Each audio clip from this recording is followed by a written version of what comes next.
పరమశివుడు భస్మాన్ని ఎందుకు ధరిస్తాడో మీకు తెలుసా? లోకమంతా రంగులమయం. కాని ఆ సృష్టికి లయకారకుడైన పరమశివుడు మాత్రం ఎప్పుడూ ఒళ్లంతా తెల్లని విభూతిని ఎందుకు ధరిస్తాడు? శ్మశానంలో మిగిలే ఆ బూడిదకు ఆ దేవాది దేవుడికి ఉన్న సంబంధం ఏమిటి? ఆయన భస్మధారణ కేవలం అలంకారం కాదు, అది ఒక పరమ సత్యం. ఆ విభూతి వెనుక దాగి ఉన్న రహస్యాలను పురాణాలలో ప్రాచుర్యం పొందిన 2 అద్భుతమైన కథల ద్వారా ఈ రోజు వీడియోలో తెలుసుకుందాం. మొదటి కథ, గర్వాన్ని హరించిన పరమశివుడు. పురాణాల ప్రకారం పూర్వం మంకీ అనే పేరుగల ఒక గొప్ప మహర్షి ఉండేవారు. ఆయన పరమశివ భక్తుడు. మోక్షం కోసం ఆయన అడవిలో అత్యంత కఠినమైన తపస్సు చేయడం ప్రారంభించారు. ఆ తపస్సు ప్రభావంతో ఆయన మనస్సు, శరీరం క్రమంగా ప్రకృతితో మమేకమైపోయాయి. ఒకరోజు మంకీ మహర్షి తన కుటీరం దగ్గర దర్భలను, పవిత్రమైన గడ్డి కోస్తుండగా పొరపాటున ఆయన వేలు తెగింది. సాధారణంగా వేలు తెగితే రక్తం రావాలి. కాని ఆశ్చర్యకరంగా ఆయన వేలి నుండి రక్తం కాకుండా వృక్షసారం, పచ్చని గడ్డి రసం రావడం మొదలైంది. ఆయన తపస్సు ఎంతటి ఉన్నత స్థితికి చేరిందంటే ఆయనలోని జీవశక్తి వృక్షాలలోని సారంలా మారిపోయింది. అది చూసి మహర్షికి అమితమైన ఆనందం కలిగింది. అయితే ఆ ఆనందం క్రమంగా అహంకారంగా మారింది. నేను ఎంతటి మహానుభావుడిని! నా తపస్సు వల్ల నా రక్తమే వృక్షసారంగా మారిపోయింది. సృష్టిలోని పవిత్రత అంతా నాలోనే ఉంది అని గర్వపడుతూ లోకమంతా వినేలా అరుస్తూ నాట్యం చేయడం ప్రారంభించాడు. మహర్షిలో కలిగిన ఈ అహంకారం ఆయన తపస్సు ఫలితాన్ని నాశనం చేస్తుందని గ్రహించిన పరమశివుడు ఆయనను సరిదిద్దాలని నిశ్చయించుకున్నాడు. శివుడు ఒక వృద్ధ బ్రాహ్మణుడి రూపంలో మహర్షి ముందుకు వచ్చాడు. ఆ వృద్ధుడు మహర్షితో ఇలా అన్నాడు: మహాత్మా, మీరు ఇంతగా ఎందుకు గర్వపడుతున్నారు? కేవలం వేలి నుండి గడ్డి రసం వచ్చినంత మాత్రాన మీరు పరమాత్ముడైపోయారా?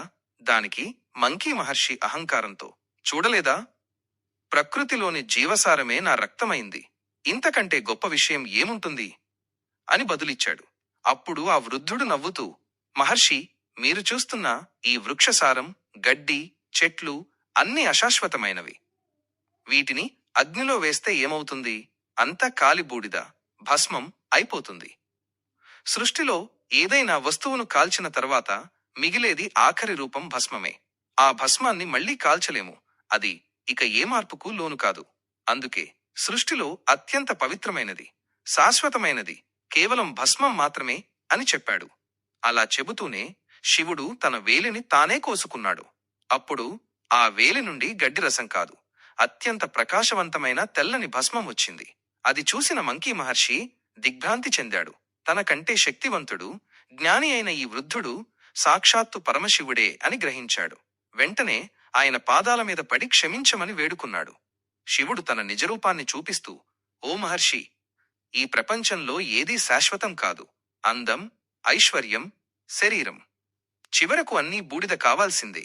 ఆ పరమసత్యాన్ని లోకానికి గుర్తు చేయడానికే నేను ఎప్పుడూ శ్మశానంలోని భస్మాన్ని ధరిస్తాను అని సెలవిచ్చాడు.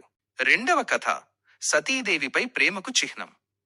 ఒకసారి దక్షుడు ఒక గొప్ప యజ్ఞాన్ని తలపెట్టాడు. ఆ యజ్ఞానికి 3,000,000 దేవతలను ఆహ్వానించాడు. కాని తన అల్లుడైన శివుడిని, కుమార్తె సతీదేవిని కావాలనే పిలవలేదు.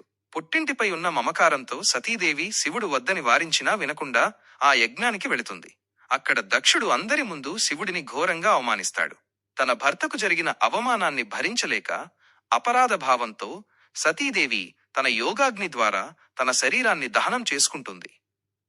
ఈ వార్త తెలిసిన శివుడు ఆగ్రహోదగ్రుడై తన జటాజూటం నుండి వీరభద్రుడిని సృష్టించి దక్షుడి యజ్ఞాన్ని నాశనం చేస్తాడు. ప్రాణ సమానమైన సతీదేవి నిర్జీవ దేహాన్ని చూసి శివుడు తీవ్రమైన దుఃఖంలో మునిగిపోతాడు. ఆమె శరీరాన్ని భుజంపై వేసుకుని దుఃఖంతో లోకమంతా ప్రళయతాండవం చేయడం ప్రారంభిస్తాడు. ప్రపంచాన్ని రక్షించడానికి విష్ణుమూర్తి తన సుదర్శన చక్రాన్ని ప్రయోగిస్తాడు. ఆ చక్రం సతీదేవి దేహాన్ని 51 ముక్కలుగా ఖండిస్తుంది. ఆ భాగాలు పడిన చోటే నేడు మనం దర్శించుకునే అష్టాదశ శక్తి పీఠాలు.